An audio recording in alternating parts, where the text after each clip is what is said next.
이슈 앤 팩트입니다. 첫 영상에서 팩트로 확인해볼 이슈는 바로 해병대 공격 상륙 헬기입니다. 며칠 전 카이에서 마리논 기반의 공격 헬기 CG를 또다시 선보였습니다. 예전부터 마리논 공격 헬기 버전에 많은 논쟁이 있어 왔습니다. 일단 긍정적으로 마리논 베이스의 상륙 공격 헬기 장점을 확인해보겠습니다. 첫째, 마리논 베이스로 공격 헬기를 제작하게 되면 유지보수가 수월하다는 장점이 있습니다. 국내 개발품들은 국내에서 생산하기에 평시, 전시에서의 빠른 보급이 가능하고 덕분에 유지비용 역시 저렴한 편입니다. 둘째, 국산 무기들은 개발 과정에서 축적된 기술들을 이용하여 좀 더 향상된 무기체계를 만들 수 있다는 장점이 있죠. T-50 고등훈련기 제작 경험을 기반으로 FA-50과 같은 경공격기를 양산하고 한국형 스텔스 전투기 KF-X까지 만들 수 있는 기반이 되기도 했습니다. 장점이 성능보다는 장기적인 관점에서 집중이 된 것을 알 수 있습니다. 자, 이제 왜 그렇게 까이는지 단점에 대해서 알아보겠습니다. 베이스 기체인 수리온도 동종 기동 헬기에 비해 느린 편입니다. 가뜩이나 느린데 무장이 추가되면 더욱 더 느려질 수밖에 없습니다. 이게 카이 사보에 나온 CG입니다. 이 CG 기준으로 무게를 따져보겠습니다. 보시다시피 무장만 대략 700kg이 넘게 됩니다.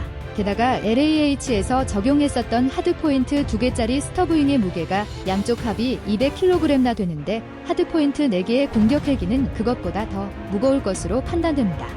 추가될 방판 패널 무게도 대략적으로 확인해보겠습니다. 예를 들자면 NIJ 방호 레벨 3단계 대응 다이니마사 방탄 패널은 평방 피트당 무게가 3.9파운드이므로 대략적으로 2평방미터 정도의 조종석에는 바닥재만 깔아도 약 40kg에 육박합니다. 물론 좀 더 비싼 복합 소재는 중량이 더 가벼워질 수는 있습니다. 즉, C 이상의 무장 풀탑재와 스터브윙 그리고 조종석 방한 바닥 패널만 추가해도 가볍게 1톤은 넘어가는 것이죠.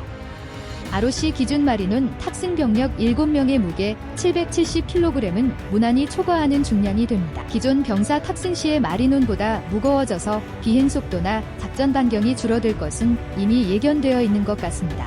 또한 도입 초기 엔진과 기어박스 간의 호환성 문제 역시 고차원의 기동력을 요구하는 공격 헬기에게는 불안한 요소입니다. 과한 진동, 그리고 진동으로 인한 피로 파손까지 처음부터 공격 헬기 태생으로 개발이 됐다면 이미 끝났을 문제죠. 상륙 공격 헬기란 마리논의 상륙 시 기체를 엄호하는 역할을 맡습니다. 하지만 마리논 베이스 공격 헬기는 느린 것도 모자라서 작전 반경, 채공 시간이 줄어들 수밖에 없습니다. 마리논보다도 못한 성능 덕에 작전 수준을 모자란 상륙 공격 헬기에 맞춰야 되는 우픈 상황이 발생할 수도 있습니다. 수리온과의 높은 부품 호환성을 자랑하는 덕에 엔진의 성능은 그대로일 수밖에 없는 것도 큰 문제점입니다. 중량이 늘어날 요소는 많은데 중량을 엔진만으로 감당하기엔 안정성부터 문제인 상황입니다. 비교적 최근에 기동 헬기를 공격 헬기로 전용한 사례도 있습니다. 바로 UH-60 블랙호크를 베이스로 한 암드 블랙호크입니다. 공격 헬기를 별도로 개발하기 힘든 국가들을 위해 개발을 했다지만 역시나 기본 베이스는 기동 헬기이기 때문에 한계가 있을 수밖에 없습니다. 그래서 그런지 어디에 팔렸다는 얘기도 없습니다. 둘째, 피탄 면적이 넓다. 이건 뭐 유명한 얘기입니다. 공격 헬기라는 태생 자체가 미국이 베트남전에서의 기동 헬기의 개조 운용의 한계를 통해 새로 만들어낸 개념입니다. 기동 헬기의 전용에 대한 문제는 이미 60년 전에 직접 검증을 한 것이죠. 그리고 공격 헬기의 최적화 설계가 바로 텐덤식 좌석 배치입니다. 대부분의 나라에서 같은 이유로 채택하고 있는 구조입니다. 정면 피탄 면적을 줄이고 조종사, 무장사의 시야 확보가 용이하다는 큰 장점이 있습니다. 공기역학적으로도 불리한 상황입니다. 헬기는 피격을 최소화하기 위해 저공 비행을 주로 해야 하는데 이때의 공기의 저항은 넓은 최적만큼이나 크게 발생하게 됩니다.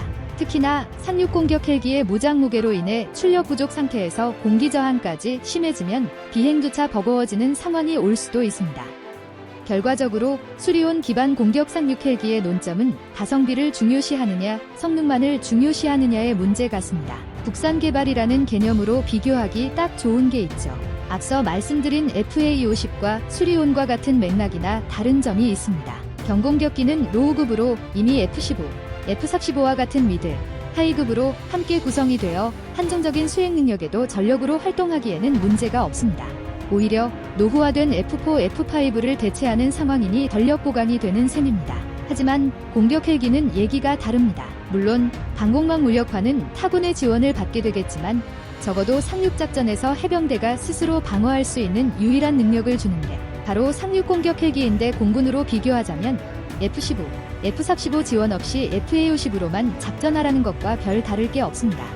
끝으로 미 해병대가 사용 중인 상륙공격 전용 바이퍼와 스펙 비교해보시죠. 아마 한국 해병대 사령관님께서 원하셨던 기종이 바이퍼가 아니었을까요? 과연 보급과 정비의 이유 하나만으로 기동 헬기보다도 못한 상륙공격 헬기를 운용해도 되는 걸까요? 상륙이 존재의 이유인 해병대에게 어느 하나 괜찮은 것 없이 정말 눈물이 나는 상황입니다. 이상 이슈앤 팩트였습니다.